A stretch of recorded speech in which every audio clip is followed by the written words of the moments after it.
명품 단신, 단신의 희망, 단신은 사랑받게 태어난 사람, 단신은 나이의 동반, 단신도사 윤성민 전도사입니다. 예스 예스 예스.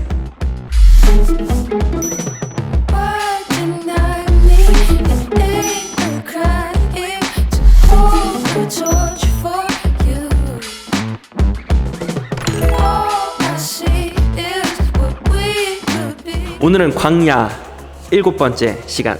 오늘은 마태복음 4장 1절에서 11절 말씀 살펴보도록 하겠습니다. 오늘도 캡틴 초이와 함께 말씀을 살펴볼까요? 캡틴 초이. 그때에 예수께서 성령에게 이끌려 마귀에게 시험을 받으러 광야로 가사 40일을 밤낮으로 금식하신 후에 줄이신지라. 시험하는 자가 예수께 나와서 이르되 네가 만일 하나님의 아들이거든 명하여 이 돌들로 떡덩이가 되게 하라. 예수께서 대답하여 이르시되 기록되었으되 사람이 떡으로만 살 것이 아니요 하나님의 입으로부터 나오는 모든 말씀으로 살 것이라 하였느니라 하시니, 이에 마귀가 예수를 거룩한 성으로 데려다가 성전 꼭대기에 세우고 이르되 네가 만일 하나님의 아들이거든 뛰어내리라. 기록되었으되 그가 너를 위하여 그의 사자를 명하시리니 그들이 손으로 너를 받들어 발이 돌에 부딪히지 않게 하리로다 하였느니라. 예수께서 이르시되 또 기록되었으되 주 너의 하나님을 시험하지 말라 하였느니라 하시니, 마귀가 또 그를 데리고 지극히 높은 산으로 가서 천한 만국과 그 영광을 보여 이르되 만일 내게 엎드려 경배하면 이 모든 것을 내게 주리라. 이에 예수께서 말씀하시되 사탄아 물러가라. 기록되었으되 주 너의 하나님께 경배하고 다만 그를 섬기라 하였느니라. 이에 마귀는 예수를 떠나고 천사들이 나와서 수종드니라. 아멘. 감사합니다. 우리가 주일에 누가복음의 말씀을 살펴보고 있잖아요. 여러분도 느끼고 있을 테지만 누가복음에 대한 이해를 갖고 우리가 마태복음을 살펴보고 있으니까 조금 이야기가 낯설지 않고 친숙하게 느껴지고 있죠. 오늘 우리가 읽은 본문도 우리 지난주 주일에 나누었던 예수님이 광야에서 시험을 받으시는 장면이 소개가 되고 있습니다. 그래서 주일에는 마귀의 시험에 승리하셨던 예수님의 3가지 비결에 대해서 오늘 말씀을 나눴었는데, 오늘은요 왜 예수님이 시험을 당하셔야 했는지, 그리고 그 시험이 의미하는 바가 무엇인지 오늘 간략하게 말씀 살펴보도록 하겠습니다. 먼저 주목할 부분은 예수님이 왜 시험을 당하셔야만 했는지에 대한 질문입니다. 왜 예수님은 시험을 당하셔야 했을까? 예수님이 세례를 받고 이제 본격적으로 역사의 전면에 등장을 하시잖아요. 그런데 왜 첫 시작이 꼭 시험을 당하셔야만 했을까라는 질문입니다. 그 이유는 예수님이 인간의 모습으로 이 땅에 오시지 않았습니까? 첫째 인간이었던 아담은 죄의 유혹으로부터 승리하지 못했습니다. 시험에 맥없이 굴복하게 됐죠.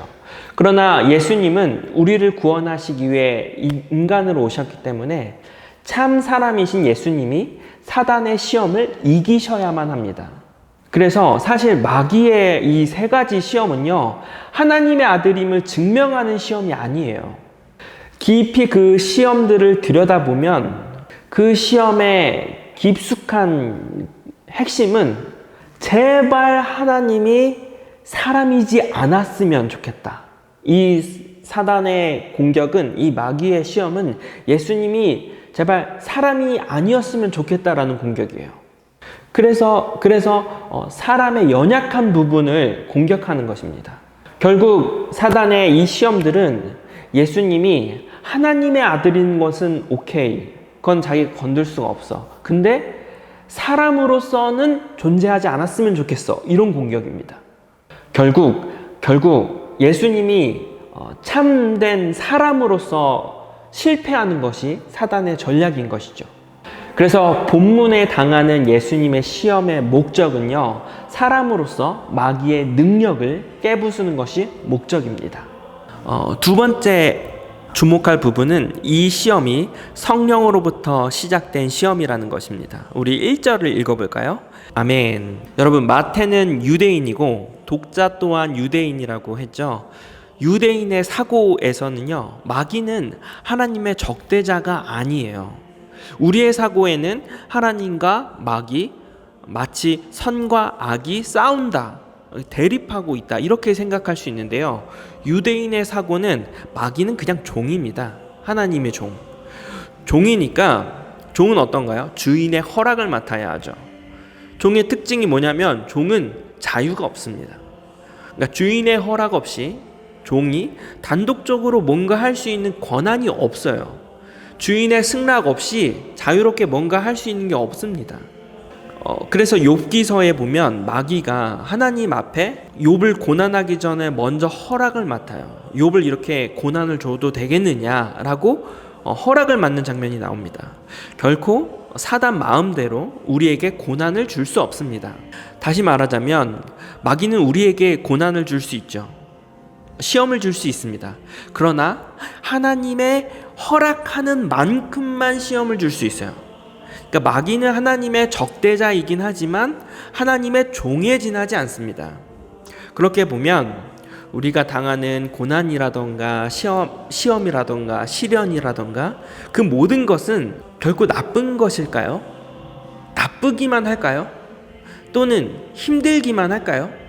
물론 고난을 거쳐가는 그 견뎌내야 하는 시간들은 너무나 힘들죠. 그러나 결국 그 고난이 나쁜 것만은 아닙니다. 그것은 다 하나님이 허락하신 상황이기 때문에 그래요. 그러니 결국 겉으로 보면 마귀가 날 시험하는 것 같고 오늘 본문에서도 예수님을 시험하는 것 같지만 그런데 더 깊이 들여다보면 하나님의 뜻 안에 있는 시험이기 때문에 하나님이 허락한 상황이고 하나님이 허락한 고난이라는 것입니다. 그래서 여러분, 우리는 그 고난 자체에 시선을 두는 것이 아니라 그 고난을 허락하신 하나님을 바라보아야 돼요. 그래야 답이 나옵니다. 절대 그 고난 자체에 매여 있거나 그 고난 당하는 나에 대해 집중하면 답을 찾을 수가 없어요. 그 고난을 넘어, 그 시험을 넘어 나의 시선을 하나님께 두고 하나님 내게 원하는 게 무엇일까? 또한 하나님은 이 고난 가운데 어떤 은혜를 숨겨두셨을까? 하나님을 바라본다면 여러분이 어떤 고난과 어떤 시험을 당할지라도 결과적으로는 승리할 수 있습니다. 그러면 오늘은 여기까지. 오늘도 함께 말씀 나눌 수 있어서 행복했고요. 우리는 내일 또 다시 만나겠습니다. 친구들 안녕.